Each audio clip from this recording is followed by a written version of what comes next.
Assalamualaikum warahmatullahi wabarakatuh. Kepada Ibu Yeti Husnul Hayati, SEMM, selaku dosen pengampu mata kuliah Bisnis Komunikasi dan Negosiasi. Sebelum memulai, izinkan saya memperkenalkan diri.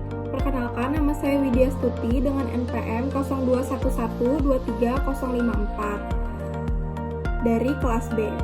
Di sini saya akan mempresentasikan materi yang berjudul mempelajari perkembangan dan prediksi ekonomi bisnis untuk masa depan.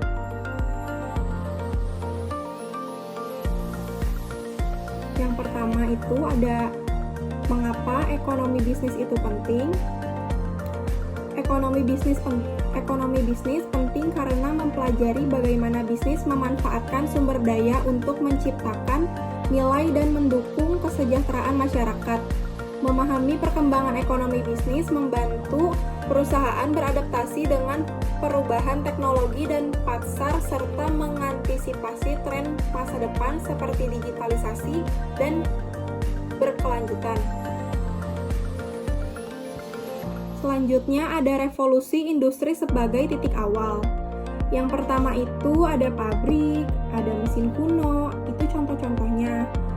Nah, revolusi industri itu mengubah ekonomi bisnis dengan menggantikan produksi manual dengan mesin, memungkinkan produksi massal, dan membuat barang lebih terjangkau. Itu juga menggeser ekonomi dari agraris ke industri, menciptakan lapangan kerja baru, dan mengubah pola konsumsi masyarakat. Yang selanjutnya ada era globalisasi ekonomi. Era globalisasi ekonomi ditandai oleh ekspansi perdagangan internasional dan munculnya perusahaan multinasional yang beroperasi lintas negara. Globalisasi mempermudah aliran barang, jasa, dan modal sehingga mendorong pertumbuhan ekonomi di banyak negara ini. Hal ini membuka akses pasar yang lebih luas, mendorong inovasi, menciptakan lapangan kerja, dan meningkatkan daya saing global. Selanjutnya itu ada pertumbuhan ekonomi digital dan dampaknya. Dan di sini ada contoh-contohnya dari laptop, handphone, dan jaringan sosial. Revolusi digital membawa kemajuan besar dalam teknologi informasi, memunculkan e-commerce, dan mempercepat digitalisasi bisnis. Internet dan teknologi memungkinkan bisnis beroperasi lebih efisien, memperluas jangkauan pasar, dan mempermudah transaksi secara global. Ekonomi digital pun berkembang pesat, membuka peluang baru, dan meningkatkan produktivitas di berbagai sektor. Nah, yang selanjutnya ini ada tren bisnis berkelanjutan. Tren bisnis berkelanjutan semakin berkembang seiring meningkatnya kesadaran akan perubahan iklim. Banyak perusahaan mulai mengadopsi praktik ramah lingkungan, seperti menggunakan energi terbarukan, mengurangi limbah, dan mengelola sumber daya secara efisien. Langkah ini tidak hanya membantu menjaga lingkungan, tetapi juga meningkatkan reputasi perusahaan dan menarik konsumen yang peduli kepada berkelanjutan. Disrupsi dan adaptasi bisnis.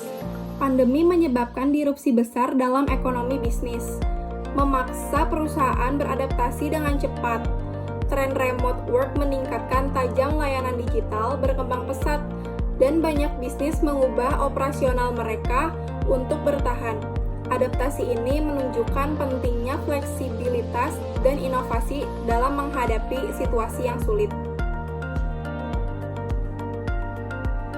Nah, berikutnya itu ada masa depan ekonomi dengan kecerdasan buatan. Di masa depan, kecerdasan buatan atau AI dan otomatisasi diprediksi akan mengubah cara bisnis beroperasi. Teknologi ini dapat meningkatkan efisiensi produksi, mempercepat layanan, dan menghadirkan pengalaman pelanggan yang lebih personal. Dengan AI, bisnis dapat membuat keputusan yang lebih cepat dan akurat, memungkinkan inovasi yang terus berkembang dan meningkatkan daya asing. Berikutnya ada peralihan menuju ekonomi ramah lingkungan.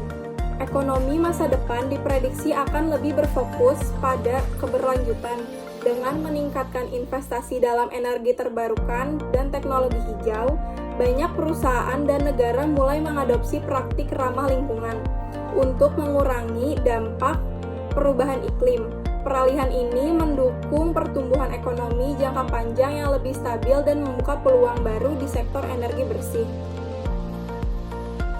Menyambut masa depan ekonomi bisnis.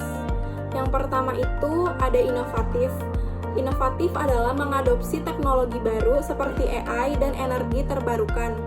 Yang kedua itu ada inklusif, yaitu memberikan akses peluang yang merata bagi semua lapisan masyarakat. Selanjutnya itu ada berkelanjutan, yaitu mengutamakan pertumbuhan yang ramah lingkungan. Sekian presentasi dari saya. Wassalamualaikum warahmatullahi wabarakatuh.